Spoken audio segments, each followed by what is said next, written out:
ఈరోజే ఆషాఢ ద్వాదశి, పైగా గురువారం.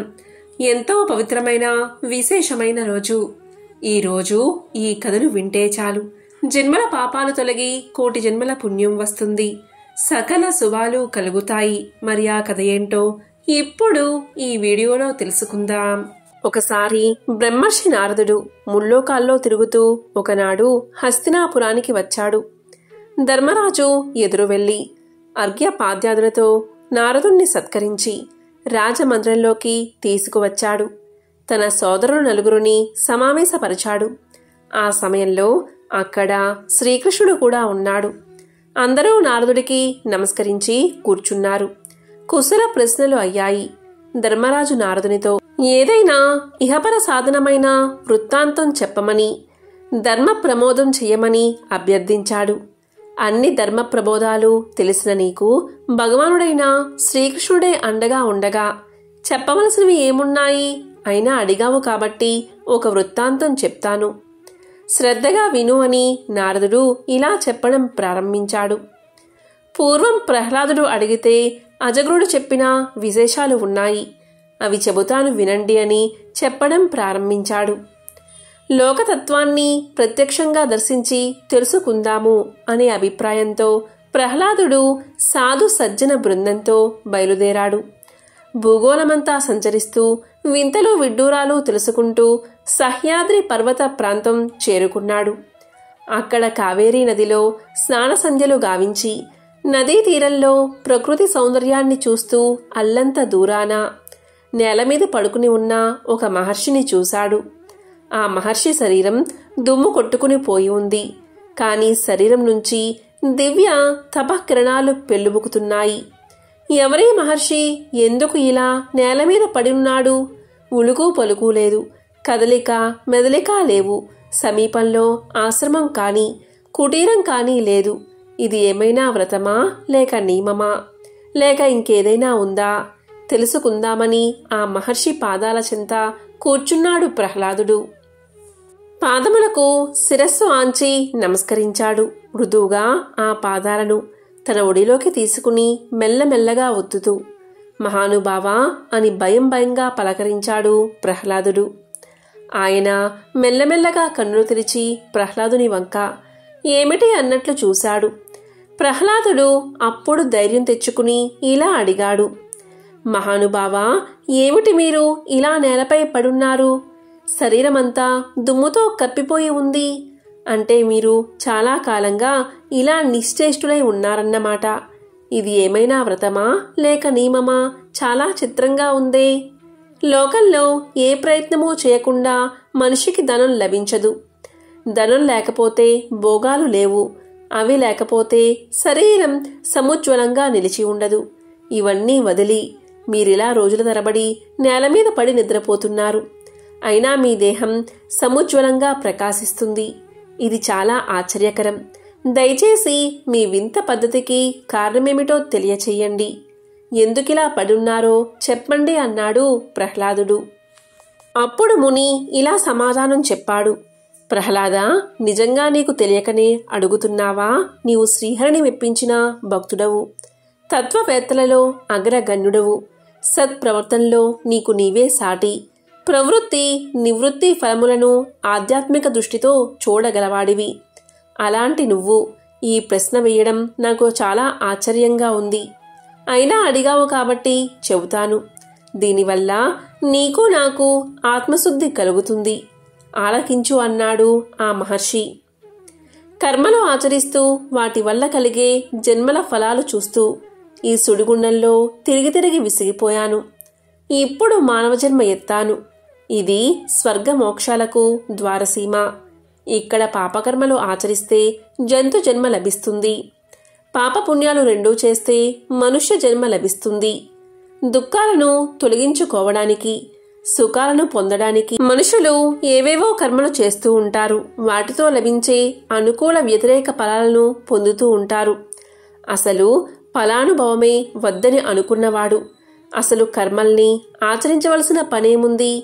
సుఖం ఆత్మస్వరూపం. భోగాలు అనేవి కల్పితాలు, అశాశ్వతాలు. ఈ జ్ఞానం కలిగిన తర్వాత నేను ఇంకా కర్మలు ఎందుకు ఆచరించాలి? అందువల్ల నిశ్చేష్టున్నై నిష్ప్రయత్నున్నై పూర్వజన్మ సంచితాలనై ప్రారబ్ధ ఫలాలు అనుభవిస్తూ ఇక్కడ పడుకుని నిద్రిస్తున్నాను. ఈ రహస్యం తెలుసుకోలేనివాడు తనలోనే నిక్షిప్తమై నాచుతో కప్పబడిన సరోవరంలా ఉన్న సుఖరూప పురుషార్థాన్ని అందుకోలేక దాహార్తుడై ఎండ మావుల వెంట పరిగెత్తుతున్న వాడివలే ఉన్నాడు. కర్మాచరణ వల్లో చిక్కి జన్మ పరంపరల వలయంలో సుడిగుండంలో తిరుగుతూ ఉన్నాడు. మోహం యొక్క మహిమ అటువంటిది. ప్రహ్లాద, ధనం వల్ల సుఖం కలుగుతుంది అన్నావు కదా, అది వట్టి భ్రమ మాత్రమే. దుఃఖమే తప్ప దానివల్ల సుఖం లేదు. సంపాదనలో దుఃఖం, దాన్ని కాపాడుకోవడంలో దుఃఖం. రాజ, చోర, శత్రు, పుత్ర, మిత్ర, కలత్ర, యాచకాదులు అపహరించిపోతారేమో అన్న దుఃఖం. అనుక్షణము భయపడ్డమే. ధనికులకు నిద్రాహారాలు ఉండవు. పైగా ఎవరైనా ఏ రకంగా అయినా ఏ మూల నుండైనా వచ్చి అపహరిస్తారేమో అని నిరంతరం భయపడుతూ ఉంటారు. పైగా దీనికి తోడు వీరికి పక్కనే ఉంటుంది అర్షడ్ వర్గం సంతానంగా. అంచేత ధనం మీద, దాని మూలమైన భోగాల మీద అనురాగాన్ని వదిలివేయడం ఉత్తమం. ప్రహ్లాద, ఈ సృష్టిలో తేనెటీగ ఒకటి మరియు అజగరం ఒకటి నాకు గురువులు. ఎలా అంటే చెబుతాను విను. తేనెటీగలు అష్ట కష్టాలు పడి తేనెను సమకూరుస్తాయి. పట్టులో లోభంతో తేనెను కూడబెడతాయి. ఎవడో వచ్చి పొగపెట్టి ఆ తేనెటీగల్ని చంపి పారద్రోలి ఆ తేనె కాస్త అపహరించుకుపోతాడు. తేనెటీగలకు మిగిలింది ఏమిటో చెప్పు. అలాగే మానవులు ధనం కూడబెడతారు, చివరకు దానివల్లే నశిస్తారు. అందువల్ల తేనెటీగల్ని చూసి వైరాగ్యం నేర్చుకున్నాను. మరొకటి మహాసర్పం. కొండచిలువ ఉంది చూసావా, అది కదలదు మెదలదు. అందుబాటులో ఆహారాన్ని మాత్రమే స్వీకరిస్తుంది. తనకై తను సొంతంగా ప్రయత్నం చేయదు. ఏ తిండి దొరక్కపోతే హాయిగా కడుపులో కాళ్ళు పెట్టుకుని పడి ఉంటుంది. ఎన్నాళ్ళైనా ఈ అజగరము ఇలాగే పస్తునుంటుంది. ఈ అజగరాన్ని చూసి సంతుష్టుని నేర్చుకున్నాను. లేదని ఎవరినీ అడగను, రాదని దుఃఖపడను. ఎవరు పిలిచినా ఆ అనను, ఏది ఇచ్చినా వద్దు అనను. నాకు సుఖమూ లేదు, దుఃఖమూ లేదు. విలువైన పట్టుబట్టలు కట్టినా, గుడ్డ పీలికలే ధరించినా, అసలు ధరించకపోయినా నా మనసుకి తేడా లేదు. పల్లకి ప్రయాణాలు, కాలి నడకలు నాకు ఒక్కటే. కర్పూర చందనాలు రాసుకున్నా, దుమ్ము ధూల్లో ఉన్నా నాకు ఒక్కటే. హంసతూలిక తల్పాల మీద పడుకున్నా, పట్టు పరుపులపైన ఉన్నా, బండరాతిపైన ఉన్నా, అవమానించినా, ఇచ్చింది తీపిదైనా చేదుదైనా ఒకేలాగా ఆదరిస్తాను. సగుణమైన, నిర్గుణమైన, అధికమైన, అల్పమైన నాకు ఒక్కటే. నాది సర్వసమదృష్టి. దీనివల్ల సుఖదుఖాల భేదాన్ని చిత్తవృత్తిలో లయింపచేయగలిగాను. చిత్తవృత్తిని మనసులో, మనస్సు అహంకారంలో, అహంకారాన్ని మాయలో, మాయను ఆత్మానుభూతిలో లయింపచేశాను. స్వానుభవంతో ఆత్మస్థితిలో ఏకనిష్టలో ఉంటున్నాను. ప్రహ్లాద, నీవు యోగ్యుడువు కనుక అతి గుప్తమైన నా ఆత్మ ప్రవృత్తిని నీకు తెలియచేశాను. ఇది చాలామందికి లోక విరోధంగా, శాస్త్ర విరుద్ధంగా కనిపిస్తుంది. కానీ నీవు అర్థం చేసుకోగలవు. ఆ సామర్థ్యం నీకు ఉంది అని గ్రహించాను కనుక చెప్పాను అని ముగించాడు. ఆ అజగర ప్రవృత్తిలో ఉన్న మహర్షి ప్రహ్లాదుడు అమితానందంలో ఆ మహానుభావుణ్ణి సేవించి, అర్చించి, పూజించి సంపూర్ణ అనుగ్రహాన్ని పొంది వీడ్కోలు తీసుకున్నాడు. ధర్మరాజా, ప్రహ్లాద అజగరుల వృత్తాంతం విన్నావు కదా, దీనిలో ఆంతర్యం నీవు గ్రహించు అంటూ ముగించాడు నారదుడు. పూర్వకాలంలో రఘువంశపు రాజైన దిలీపునికి చాలా కాలం వరకు సంతానం కలగలేదు. అప్పుడు దిలీపుడు తన అర్ధాంగి అయిన సుదక్షిణాదేవితో సహా సద్గురు దర్శనం కోసం వశిష్ఠ మహర్షి ఆశ్రమానికి చేరుకున్నాడు. తనకు గల బాధను వశిష్ఠ మహర్షికి చెప్పాడు. అప్పుడు ఒక నిమిషం ధ్యానం చేసి వశిష్ఠుల వారు ఇలా అన్నారు.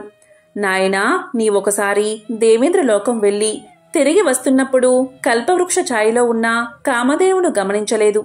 గోవు కనబడగానే నమస్కారం చేసి ప్రదక్షిణం చెయ్యాలి. ఇక కామధేనువు మాట వేరే చెప్పాలా?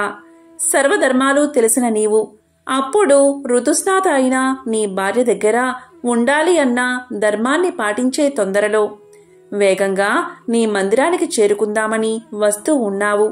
ఆ కారణంగా నీవు ఆ కామధేనువును గమనించకై వచ్చేశావు. నీచే పూజ వ్యతిక్రమం జరిగింది. పూజలను గుర్తించకపోవడం శ్రేయస్సుకు భంగకరం కదా. అప్పుడు కామధేనువు, రాజా, నన్ను పూజించకని తొందరలో ఉండి వెళ్ళిపోతున్నావు. నా సంతానమును సేవించినా కాని నీకు సంతానం కలగదు అని చెప్పింది. కాని రథవేగం వల్ల వాయుధ్వని కారణంగా నీకు గాని నీ సారథికి కాని ఆ కామధేనువు చెప్పిన మాటలు వినబడలేదు. నాయనా, తెలిసి చేసినా తెలియక చేసినా కర్మఫలాన్ని అనుభవించక తప్పదు. చేసిన తప్పును సరిదిద్దుకుని ప్రగతి పదంలో నడిచేవాడు ఉత్తముడు. కాబట్టి నీవు గోసేవ చేసి శ్రేయస్సును పొందు. వరుణుని యజ్ఞంలో పాలు, నెయ్యి, ధనధాన్యాలు సమకూర్చుటకై కామధేనువు పాతాళ లోకానికి వెళ్ళింది. ఆ గోమాత తిరిగి వచ్చేంత వరకు ఆమె సంతానమైన ఈ నందిని ధేనువును సేవించి తరించు. ఇలా వశిష్ఠుల వారు హితవు చెప్తూ ఉండగాని ఆ నందిని ధేనువు రానే వచ్చింది. దిలీపుడు పరమ సాధ్వి అయిన సుదక్షిణాదేవి ఆ నందిని ధేనువును సేవించడం ప్రారంభించారు. ఆ రాజదంపతులు నందిని ధేనువును నీడలాగా అనుసరించి సేవించారు. ఆ ధేనువు నిల్చుంటే నిల్చుని, కూర్చున్నా కూర్చుని, నీళ్లు తాగితే తాగి ఆ నందిని ధేనువును ఆరాధించారు. ఇలా 21 రోజులు ఆ రాజదంపతులు ధేను వ్రతాన్ని పరమ భక్తితో చేశారు. వారి సేవకు సంతోషించిన నందిని ధేనువు వారి భక్తిని పరీక్షిద్దామని హిమాలయాలలో ఒక గంభీర బిలంలోకి ప్రవేశించింది. త్రుటిలో ఒక సింహం ఆ హోమధేనువు మీద పడబోయింది. వెంటనే రాజు ఆ ధేనువును కాపాడ్డానికి ధనుర్బాణాలు తీయబోయాడు. కాని ఆశ్చర్యం, చిత్రపటంలోని వీరుడిలాగా ఉండిపోయాడు. ఆ సింహం మాయ వల్ల స్థానువుగా ఉండిపోయాడు.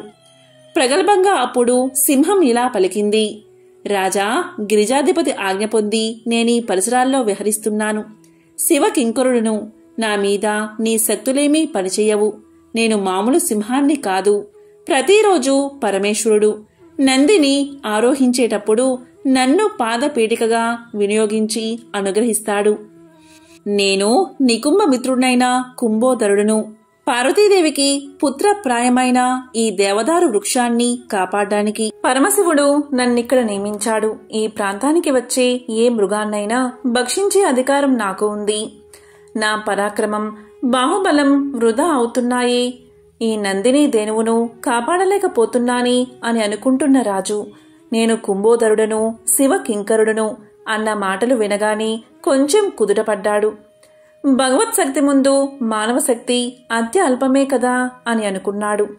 ఆ కుంభోదరునితో ఇలా పలికాడు, ఓ దివ్య సింహమా, సృష్టి స్థితిలయకారకుడైన ఆ పరమేశ్వరుడు నీకు వలే నాకు కూడా పరమ పూజ్యుడు.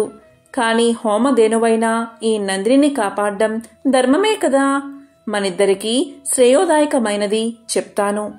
నా ఈ శరీరాన్ని ఆహారంగా స్వీకరించి నా గురుధనమైన ఈ నందిని ధేనువును విడిచిపెట్టు అన్నాడు రాజు.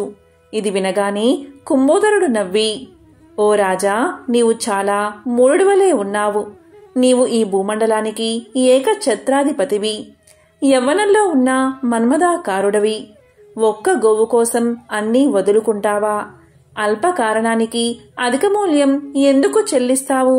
ఈ ఆవు కాకపోతే ఇలాంటివి కోటి మీ గురువుగారికి ఇవ్వవచ్చు. నీ పాలనలో సుఖంగా ఉండే కోట్లాది ప్రజలను అనాథలు చేసి ఈ గోవు కోసం శరీర త్యాగం చేస్తావా?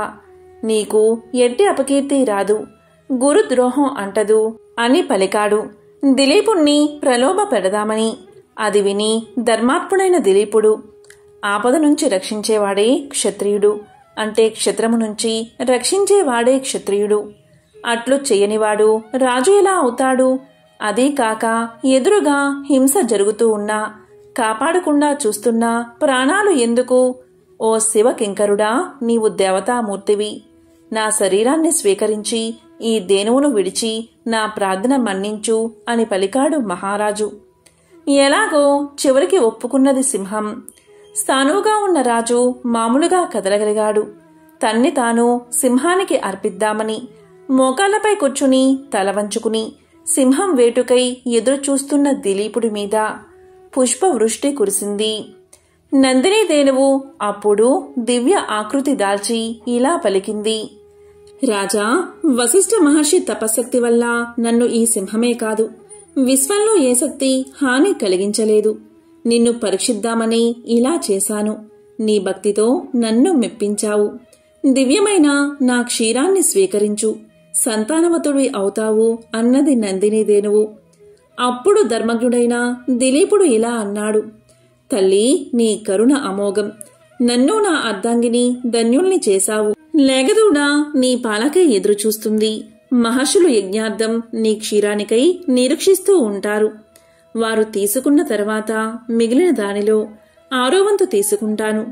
ధర్మాత్ముడైన రాజు ప్రజల నుంచి 6వ వంతు మాత్రమే కప్పంగా తీసుకుంటాడు అని రాజు పలకగా తదేతి అని ఆశీర్వదించింది నందిని. ధేనువ్రత మహిమ వల్ల రఘుమహారాజును పుత్రునిగా పొందినాడు దిలీపుడు. ఎంతో పవిత్రమైన విశేషమైన ఈ కథను విన్నా, చదివినా, చెప్పినా, వినిపించినా జన్మల పాపాలు తొలగి కోటి జన్మల పుణ్యం వస్తుంది. సకల శుభాలు కలుగుతాయి. ద్వాదశి రోజు తప్పకుండా వినాల్సిన ఆ పవిత్ర కథ ఏంటో ఇప్పుడు తెలుసుకుందాం. అదే అంబరీషోపాఖ్యానం. పూర్వం అంబరీషుడు అనే రాజు ఉండేవాడు. అతడు పరమ భాగవోత్తముడు, ద్వాదశి వ్రతప్రియుడు. అంబరీషుడు ప్రతి ద్వాదశి రోజు తప్పకుండా వ్రతాన్ని చేస్తూ ఉండేవాడు. ఒక ద్వాదశి నాడు ద్వాదశి గడియలు స్వల్పంగా ఉన్నాయి. అందువల్ల ఆ రోజు పెందలకడిని వ్రతాన్ని ముగించి బ్రాహ్మణ సమారాధన చెయ్యదలిచి సిద్ధంగా ఉన్నాడు.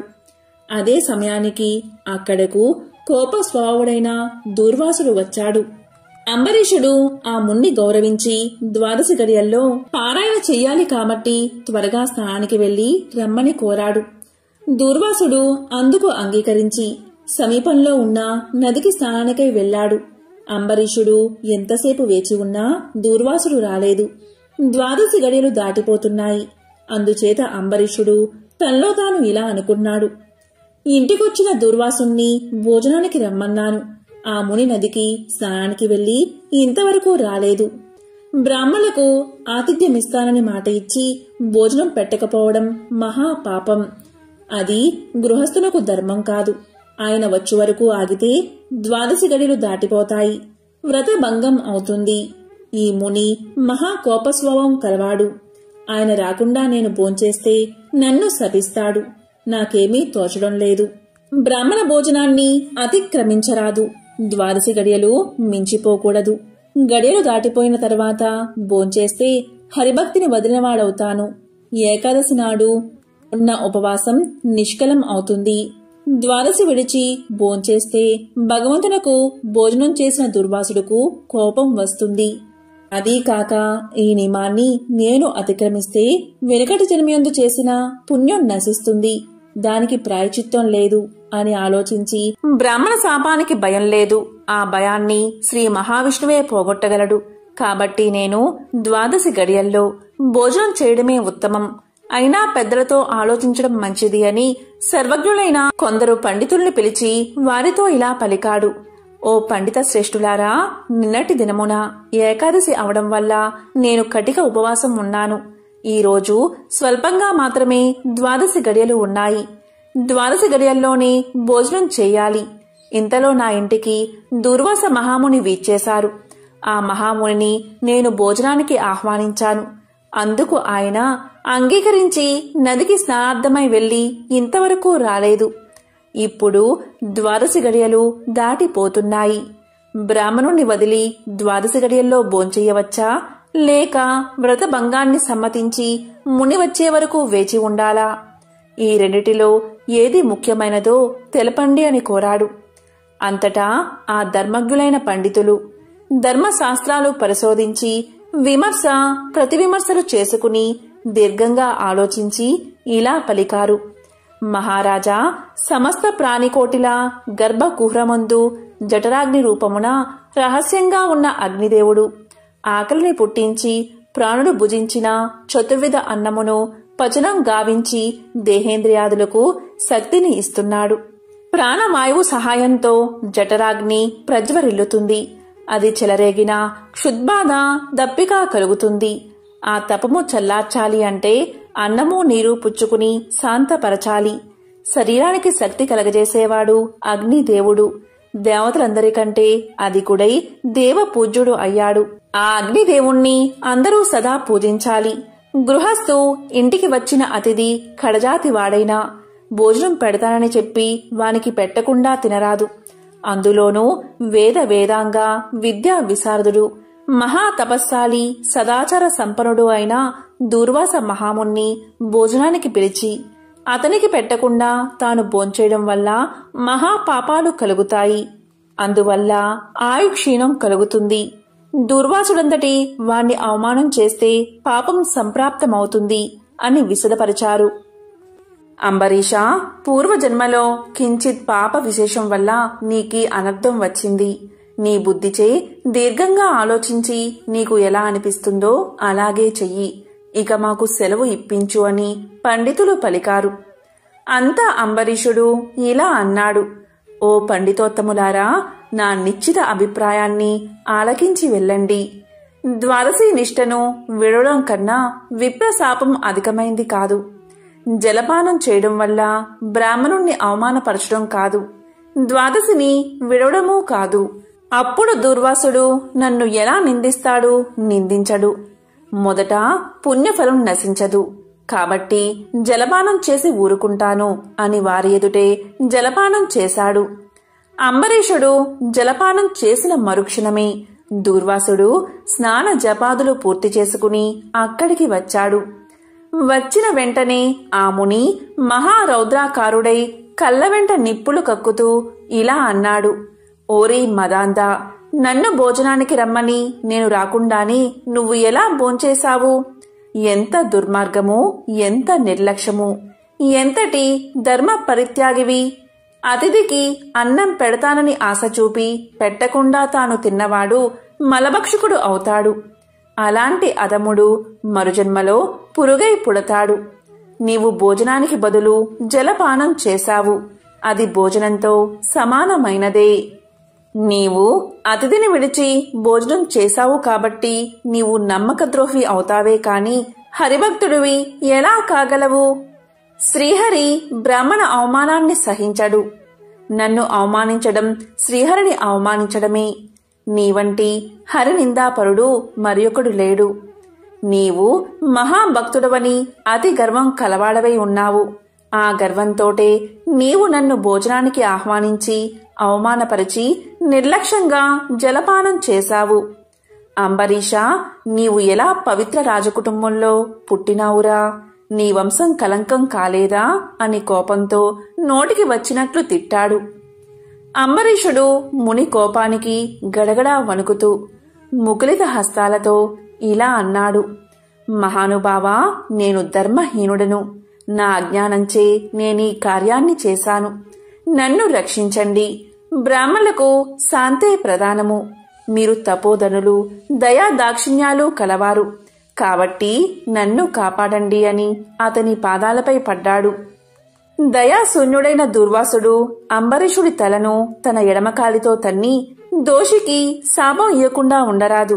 నీవు మొదటి జన్మలో చేపగాను, రెండవ జన్మలో తాబేలుగాను, మూడవ జన్మలో పందిగాను, నాలుగవ జన్మలో సింహంగాను, ఐదవ జన్మలో వామనుడిగాను, ఆరవ జన్మలో క్రూరుడువైన బ్రాహ్మణుడుగాను, ఏడవ జన్మలో మూఢుడువైన రాజుగాను, ఎనిమిదవ జన్మలో రాజ్యం కాని సింహాసనం కాని లేనట్టి రాజుగాను, తొమ్మిదవ జన్మలో పాషాండ మతస్థునిగాను, 10వ జన్మలో పాప బుద్ధి గల దయలేని బ్రాహ్మణుడుగాను పుట్టెదుగాక అని వెనుక ముందు ఆలోచించక శపించెను.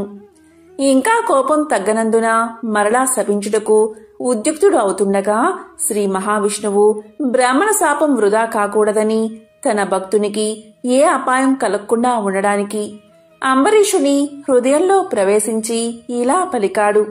మునివర్యా, అలాగే మీ శాపాన్ని అనుభవిస్తాను అని ప్రాధేయపడ్డాడు. కాని దుర్వాసుడు ఇంకా కోపం పెంచుకుని శపించబోగా శ్రీమన్నారాయణుడు తన సుదర్శన చక్రాన్ని అడ్డు పెట్టెను. ఆ సుదర్శనం కోటి సూర్య ప్రభలతో అగ్నిజ్వాలు కక్కుతూ దూర్వాసునిపై పడబోయింది. అంత దూర్వాసుడు ఆ చక్రం తనను మసిచేయనని తలంచి ప్రాణాలపై ఆశ కలిగి అక్కడ్నుండి బతుకు జీవుడా అని పరుగుపెట్టాడు. మహా తేజస్సుతో చక్రాయుధం దూర్వాసుని తరుముచూ ఉంది. దూర్వాసుడు తన్ను కాపాడమని భూలోకంలో ఉన్న మహాముళ్లను, దేవలోకానికి వెళ్లి దేవేంద్రుణ్ణి, బ్రహ్మలోకానికి వెళ్లి బ్రహ్మదేవుణ్ణి, కైలాసానికి వెళ్లి పరమేశ్వరుణ్ణి ఎంత ప్రార్థించినా వారు సైతం చక్రాయుధం బారి నుండి దూర్వాసుణ్ణి కాపాడలేకపోయారు. ఆ విధంగా ముక్కోపి అయిన దూర్వాసుడు భూలోకము, భువర్లోకము, పాతాళలోకము, సత్యలోకాలకు తిరిగి తిరిగి అన్ని లోకాల్లోనూ తన్ను రక్షించేవారు లేకపోవడం వల్ల వైకుంఠంలో ఉన్న మహావిష్ణువు దగ్గరకు వెళ్లి ఇలా పలికాడు: వాసుదేవ, జగన్నాథ, శరణాగత రక్షణ బిరుదాంకిత, రక్షించుము. నీ భక్తుడైన అంబరీషునకు కీడు చెయ్యదలిచిన నేను బ్రాహ్మణుణ్ణి కాను. ముక్కోపినై మహా అపరాధం చేశాను. నీవు బ్రాహ్మణ ప్రియుడవు. బ్రాహ్మణుడైన భృగు మహర్షి నీ యురంపై తనినను సహించావు. ఆ కాలిగుర్తు నేటికిని నీ వక్షస్థలమందున్నది. ప్రశాంత మనస్కుడివై అతన్ని రక్షించినట్లే కోపంతో నీ భక్తునికి శాపమిచ్చినా నన్ను కూడా రక్షించుము. శ్రీహరి, నీ చక్రాయుధం నన్ను చంపవస్తున్నది అని దూర్వాసుడు శ్రీమన్నారాయణ్ణి పరిపరి విధాలా ప్రార్థించాడు. ఆ విధంగా దూర్వాసుడు అహంకారాన్ని వదిలి తనను ప్రార్థించడం చూసి శ్రీహరి చిరునవ్వు నవ్వి, దూర్వాసా, నీ మాటలు యథార్థాలు. నీ వంటి తపోధనులు నాకు అత్యంత ప్రియులు. నీవు బ్రాహ్మణ రూపమున పుట్టిన రుద్రుడవు. నిన్ను చూసిన వారు 3 లోకాలయందు భయపడకుండా ఉంటారా? నేను త్రికరణులచే బ్రాహ్మణులకు మాత్రం ఎట్టి హింస కలిగించను.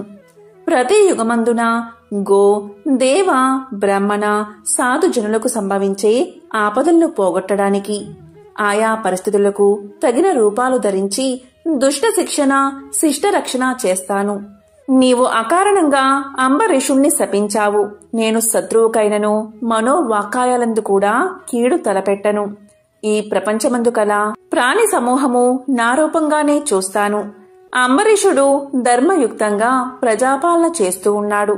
కాని అటువంటి నా భక్తుణ్ణి నీవు అనేక విధాలా దూషించావు. నీ ఎడమ పాదంతో తన్నావు. అతని ఇంటికి నీవు అతిథివై వచ్చి కూడా నేను వేలకు రాని ఎడలా 12 గడియలు దాటకుండా భుజించమని అంబరీషుడుకు చెప్పలేకపోయావు. అతడు వ్రతభంగానికి భయపడి నీ రాకకై చూసి చూసి జలపానం మాత్రమే చేశాడు. అంతకంటే అతడు అపరాధం ఏమి చేశాడు? చాతుర్వర్ణాల వారికి భోజన నిషిద్ధ దినాలయందు కూడా జలపానం దాహ శాంతికి పవిత్రతకు చెయ్యదగిందే కదా. జలపానం చేసినంత మాత్రమున నా భక్తుణ్ణి దూషించి శపించావు. అతడు వ్రతభంగానికి భయపడి జలపానం చేసినాడు కాని నిన్ను అవమానించుటకు చెయ్యలేదే. నీవు మండిపడుతున్నా బతిమాలి నిన్ను శాంతింప చేయడానికే చూశాడు. ఎంత బ్రతిమాలినా నీవు శాంతించనందున నన్ను శరణు వేడుకున్నాడు. నేనప్పుడు రాజు హృదయంలో ప్రవేశించాను. నీ శాపఫలము 10 జన్మల్లో అనుభవిస్తాను అని పలికిన వాడిని నేనే. అతడు నీ వల్ల భయంచే నన్ను శరణు వేడాడు. కాని తన దేహం తాను తెలుసుకునే స్థితిలో లేడు. నీ శాపాన్ని అతడు వినలేదు.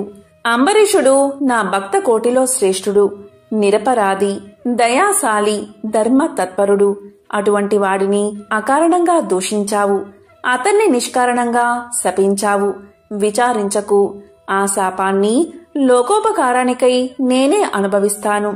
అది ఎలా అంటే, నీ శాపంలోనిది మొదటిది మత్స్య జన్మ. నేనీ కల్పమున మనువును రక్షించే నిమిత్తం సోమకుడు అనే రాక్షసుణ్ణి చంపే నిమిత్తం మత్స్య రూపం ఎత్తుతాను. మరికొంతకాలానికి దేవదానవులు క్షీరసాగరాన్ని మదించుటకు మందర పర్వతాన్ని కవ్వంగా చేస్తారు. ఆ పర్వతం నీటిలో మునగకుండా కూర్మ రూపమున నా వీపున మోస్తాను. వరహ జన్మ ఎత్తి హిరణ్యాక్షుణ్ణి వధిస్తాను. నరసింహ జన్మ ఎత్తి హిరణ్యకశిపుణ్ణి చంపి ప్రహ్లాదుణ్ణి రక్షిస్తాను.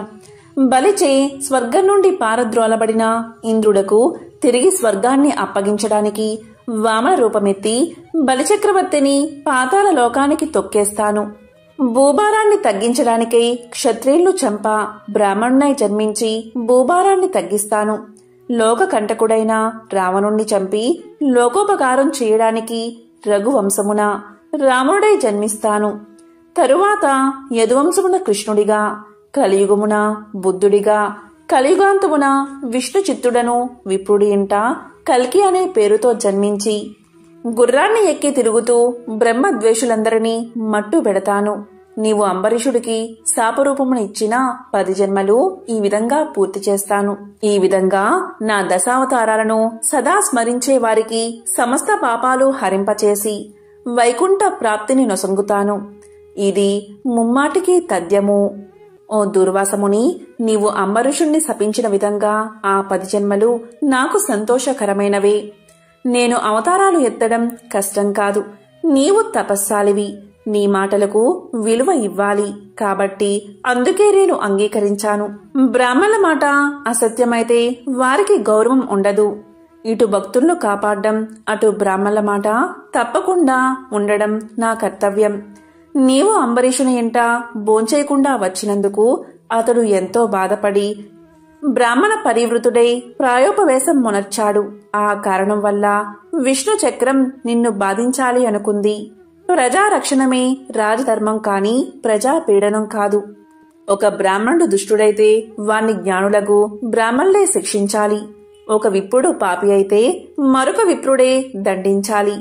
ధనుర్బాణాలు ధరించి ముష్కరుడై యుద్ధానికి వచ్చిన బ్రాహ్మణుని తప్ప మరెవరిని ఎప్పుడూ దండించకూడదు. బ్రాహ్మణ యువకుడిని దండించుట కంటే పాతకం లేదు. విప్రుణ్ణి హింసించువాడు, హింసింప చేసేవాడు బ్రాహ్మణ హంతకులని న్యాయశాస్త్రాలు ఘోషిస్తున్నాయి. బ్రాహ్మణుణ్ణి సిగబట్టి లాగినవాడు, కాలితో తన్నినవాడు, విప్ర ద్రవ్యాన్ని హరించేవాడు, బ్రాహ్మణుణ్ణి గ్రామం నుండి తరిమినవాడు, విప్ర పరిత్యాగం చేసినవాడు బ్రహ్మహంతకులే అవుతారు.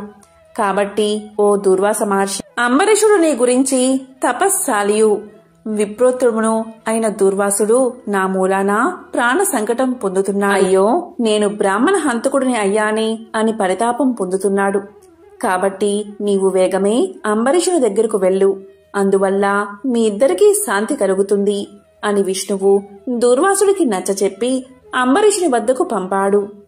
అలా దూర్వాసుడు శ్రీమన్నారాయణుడి దగ్గర సెలవు తీసుకుని తన్ను వెన్నంటి తరుముతున్న విష్ణు చక్రాన్ని చూసి భయపడుతూ తిరిగి మళ్లీ భూలోకానికి వచ్చి అంబరీషుని దగ్గరకు వెళ్లి, అంబరీషా, ధర్మ పాలక, నా తప్పు క్షమించి నన్ను రక్షించు. నీకు నాపై గల అనురాగంతో ద్వాదశి పారాయణకు ఆహ్వానించావు. కాని నిన్ను కష్టాల పాలు చేసి వ్రతభంగం చేయించి నీ పుణ్యఫలాన్ని నాశనం చెయ్యాలి అనుకున్నాను. కాని నా దుర్బుద్ధి నన్నే వెంటాడి నా ప్రాణాలు తీయడానికి సిద్ధమైనది. నేను విష్ణువు దగ్గరకు వెళ్లి ఆ విష్ణు చక్రం వల్ల ఆపద నుండి రక్షించమని ప్రార్థించాను. ఆ పురాణ పురుషుడు నాకు జ్ఞానోపదేశం చేసి నీ వద్దకు వెళ్లమని చెప్పాడు. కాబట్టి నీవే నాకు శరణ్యము. నేను ఎంతటి తపస్సాలినైనను, ఎంత నిష్ఠ గలవాడైనను నీ నిష్కలంక భక్తి ముందు ఏవీ పనిచెయ్యలేదు. నన్నీ విపత్తు నుండి కాపాడు అని అనేక విధాలా ప్రార్థించగా అంబరీషుడు శ్రీమన్నారాయణుణ్ణి ధ్యానించి, ఓ సుదర్శన చక్రమా, నీకివే నా మనఃపూర్వక వందనాలు. ఈ దూర్వాస మహాముని తెలిసో తెలియకో తొందరపాటుగా ఈ కష్టాలు కొని తెచ్చుకున్నాడు. అయినా ఇతడు బ్రాహ్మణుడు కాబట్టి ఇతన్ని చంపకూడదు. ఒకవేళ నీ కర్తవ్యాన్ని నిర్వహించాలి అనుకుంటున్నావేమో, ముందు నన్ను చంపి తర్వాత దుర్వాసుని చంపు. నీవు శ్రీమన్నారాయణుడి ఆయుధానివి. నేను ఆ శ్రీమన్నారాయణుడి భక్తుడను. నాకు ఆ శ్రీమన్నారాయణుడే ఇలవేల్పు, దైవము. నీవు శ్రీహరి చేతిలో నుండి అనేక యుద్ధాలలో అనేక మంది లోకకంటుకులను చంపితివి కాని శరణు కోరిన వారిని ఇంతవరకు చంపలేదు. అందువల్లే ఈ దుర్వాసుడు ముల్లోకాలు తిరిగినా ఇతన్ని వెంటాడుతూనే ఉన్నావు కాని చంపడం లేదు. దేవా, సురాసురాది భూతకోటి అన్నియు ఒక్కటిగా ఏకమైనను నిన్నేమీ చెయ్యజాలవు. నీ శక్తికి ఏ విధమైన అడ్డూ లేదు. ఈ విషయం లోకమంతటికీ తెలుసును. అయినా మునిపుంగవునికి ఏ అపాయమూ కలగకుండా రక్షించమని ప్రార్థిస్తున్నాను. నీయందు ఆ శ్రీమన్నారాయణుడి శక్తి ఈమిడి ఉన్నది. నిన్ను వేడుకుంటున్న నన్ను శరణు వేడిన ఈ దూర్వాసుని రక్షించుము అని అనేక విధాల స్తుతించడం వల్ల అతి రౌద్రాకారంతో నిప్పులు గక్కుతున్న విష్ణు చక్రాయుధం అంబరీషుడి ప్రార్థనలకు శాంతించి, ఓ భక్తాగ్రేశ్వర అంబరీష, నీ భక్తిని పరీక్షించడానికే ఈ విధంగా చేశాను కాని వేరేలా కాదు. అత్యంత దుర్మార్గులు మహాపరాక్రమవంతులైన మధు కైటబులను దేవతలందరూ ఏకమై కూడా చంపజాలని మూర్ఖులను నేను దుర్మార్గం నీకు తెలుసు కదా. ఈ లోకంలో దుష్ట శిక్షణ శిష్ట రక్షణకై శ్రీహరి నన్ను వినియోగించి ముల్లోకాల యందు ధర్మాన్ని స్థాపిస్తూ ఉంటాడు. ఇది అందరికీ తెలిసిన విషయమే. ముక్కోపి అయిన దూర్వాసుడు నీపై పగబూని నీ వ్రతాన్ని నాశనం చేసి నానా ఇక్కట్లు పెట్టాలి అని కన్ను ఎర్రజేసి నీ మీద చూపిన రౌద్రాన్ని నేను తిలకించాను. నిరపరాధివగు నిన్ను రక్షించి ఈ ముని గర్వం అనచాలని తరుముతున్నాను. ఇతడు కూడా సామాన్యుడు కాదు. ఇతను రుద్రాంశ సంభూతుడు, బ్రహ్మ తేజస్సు కలవాడు, మహా తపస్సాలి. రుద్రతేజము భూలోక వాసులందరినీ చంపగలదు కాని శక్తిలో నాకంటే ఎక్కువేమీ కాదు. సృష్టికర్త అయిన బ్రహ్మ తేజస్సు కంటే, కైలాసపతియగు మహేశ్వరుని తేజస్సు కంటే ఎక్కువైన శ్రీహరి తేజస్సుతో నిండి ఉన్న నాతో రుద్ర తేజస్సు గల దూర్వాసుడు కాని, క్షత్రియ తేజస్సు గల నీవు కాని తులతూగరు, నన్ను ఎదుర్కోలేరు. తనకన్నా ఎదుటివాడు బలవంతుడై ఉన్నప్పుడు అతనితో సంధి చేసుకోవడం ఉత్తమం. ఈ నీతిని ఆచరించేవారు ఎటువంటి విపత్తుల నుండైనా తప్పించుకోగలరు. ఇంతవరకు జరిగిందంతా విస్మరించి శరణార్థే వచ్చిన ఆ దూర్వాసుని గౌరవించి నీ ధర్మం నీవు నిర్వహించు అని చక్రాయుధం పలికింది. అంబరీషుడు ఆ మాటలు విని, నేను దేవ గో బ్రాహ్మణాదుల యందు స్త్రీల యందు గౌరవం కలవాడిని, నా రాజ్యంలో సర్వజనులు సుఖంగా ఉండాలి అనే అభిలాష కలవాడిని. శరణు కోరిన ఈ దుర్వాసుని నన్ను కరుణించి రక్షించు. వేల కొలది అగ్నిదేవతలు, కోట్ల కొలది సూర్య మండలాలు ఏకమైన నీ శక్తికి తేజస్సుకి సాటిరావు. నీవు అలాంటి తేజోరాశివి. మహావిష్ణువు లోక నిందితులపై, లోక కంటకులపై, దేవ గో బ్రాహ్మణ హింసాపరులపై నిన్ను ప్రయోగించి వారిని శిక్షించి తన కుక్షియందున్న 14 లోకాలను కంటికి రెప్పవలే కాపాడుతున్నాడు. కాబట్టి నీకు ఇవే నా మనఃపూర్వక నమస్కృతులు అని పలికి చక్రాయుధపు పాదాలపై పడ్డాడు అంబరీషుడు. అంతట సుదర్శన చక్రం అంబరీషుణ్ణి లేవదీసి గాఢాలింగనమర్చి, అంబరీష, నీ నిష్కలంక భక్తికి మెచ్చాను. విష్ణు స్తోత్రం 3 కాలాలయందు ఎవరు పఠిస్తారో, ఎవరు దాన ధర్మాలతో పుణ్యఫలమును వృద్ధి చేసుకుంటారో, ఎవరు పరులను హింసించక, పరధనములకు ఆశపడక, పరస్త్రీలను చెరబెట్టక, గోహత్య, బ్రాహ్మణ హత్య, శిశు హత్యాది మహాపాతకాలు చెయ్యకుందరో అట్టివారి కష్టాలు నశించి ఇహమందు పరమందు సర్వ సౌఖ్యాలతో తులతూగుతారు. కాబట్టి నిన్ను దుర్వాసుని రక్షిస్తున్నాను. నీ ద్వాదశి వ్రత ప్రభావం చాలా గొప్పది. నీ పుణ్యఫలం ముందు ఈ మునిపుంగువుని తపశ్శక్తి పనిచేయలేదు అని చెప్పి అతన్ని ఆశీర్వదించి సుదర్శన చక్రం అదృశ్యమైపోయింది. ఆ తర్వాత అంబరీషుడు దుర్వాసుని పాదాలపై పడి దండ ప్రణామాలు ఆచరించి పాదాలు కడిగి ఆ కడిగిన నీళ్లను తన శిరస్సుపై చల్లుకుని, ఓ మునిశ్రేష్ఠ, నేను సంసార మార్గమందున్న ఒక సామాన్య గృహస్థుడను. నా శక్తి కొలది నేను శ్రీమన్నారాయణ్ణి సేవిస్తాను. ద్వాదశి వ్రతం చేసుకుంటూ ప్రజలకు ఎట్టి కీడు రాకుండా ధర్మవత్తుండై రాజ్యం ఏలుతున్నాను. నా వల్ల మీకు సంభవించిన కష్టానికి నన్ను మన్నించండి. మీ ఎడల నాకు అమితమైన అనురాగం ఉండడం చేతనే తమకు ఆతిథ్యం ఇవ్వాలని ఆహ్వానించాను. కాబట్టి నా ఆతిథ్యాన్ని స్వీకరించి నన్ను, నా వంశాన్ని పావనం చేసి కృతార్థుణ్ణి చెయ్యండి. మీరు దయార్థ హృదయులు. ప్రథమ కోపంతో నన్ను శపించినా మరలా నా గృహానికి విచ్చేశారు. నేను ధన్యుణ్ణి అయ్యాను. మీ రాక వల్ల శ్రీ మహావిష్ణువు యొక్క సుదర్శనాన్ని చూసే భాగ్యం నాకు కలిగినది. అందువల్ల నేను మీ ఉపకారాన్ని మరవలేకున్నాను. మహానుభావా, నా మనస్ సంతోషంచే మిమ్మల్ని ఎలా స్తుతించాలో నా నోట పలుకులు రాకున్నవి. నా కళ్ళ వెంట వచ్చు ఆనంద బాష్పాలతో తమ పాదాలు కడుగుతున్నాను. తమకు ఎంత సేవ చేసిననో ఇంకా రుణపడి ఉంటాను. కాబట్టి ఓ పుణ్యపురుష, నాకు మరలా నరజన్మ రాకుండా ఉండేటట్లు సదా మీ బోటి మునిశ్రేష్ఠుల యందు ఆ శ్రీమన్నారాయణ యందు మనస్సు కలవాడనై ఉండేటట్లు నన్ను ఆశీర్వదించండి అని ప్రార్థించి సహపంక్తి భోజనానికి దయచేయమని ఆహ్వానించాడు. ఈ విధంగా తన పాదాలపై పడి ప్రార్థిస్తున్న అంబరీషుణ్ణి ఆశీర్వదించి ఇలా పలికాడు దూర్వాసుడు. రాజా, ఎవరు ఎదుటివారి బాధన నివారణ గావించి ప్రాణాలు కాపాడతారు, ఎవరు శత్రువులకైనా శక్తి కొలది ఉపకారం చేస్తారు, అలాంటివారు తండ్రితో సమానమని ధర్మశాస్త్రాలు తెలియచేస్తున్నాయి. నీవు నాకు ఇష్టుడవు, తండ్రితో సమానుడు అయ్యావు. నేను నీకు నమస్కారం చేస్తే నాకంటే చిన్నవాడు అవడం వల్ల నీకు ఆయుక్షీణం కలుగుతుంది. అందుచేత నీకు నమస్కారం చేయడం లేదు. నీవు కోరిన ఈ స్వల్ప కోరికను తప్పకుండా నెరవేరుస్తాను. పవిత్ర ఏకాదశి వ్రతనిష్ఠుడవగు నీకు మనస్తాపాన్ని కలగజేసినందుకు వెంటనే నేను తగిన ప్రాయశ్చిత్తాన్ని అనుభవించాను. నాకు సంభవించిన విపత్తును తొలగించుటకు నీవే దిక్కయ్యావు. నీతో భోజనం చేయడం నా భాగ్యం కాక మరొకటి అవుతుందా అని దూర్వాస మహాముని పలికి అంబరీషుని అభిష్టం ప్రకారం పంచభక్ష పరమాన్నాలతో సంతృప్తిగా విందు ఆరగించి అతని భక్తికి కడంగుడు ప్రశంసించి అంబరీషుణ్ణి దీవించి సెలవు తీసుకుని తన ఆశ్రమానికి వెళ్లిపోయాడు. ఎంతో పవిత్రమైన విశేషమైన ద్వాదశి రోజు. ఈ కథలను విన్నా, చదివినా, చెప్పినా, వినిపించినా జన్మల దరిద్రం తొలగి కోటి జన్మల పుణ్యం వస్తుంది.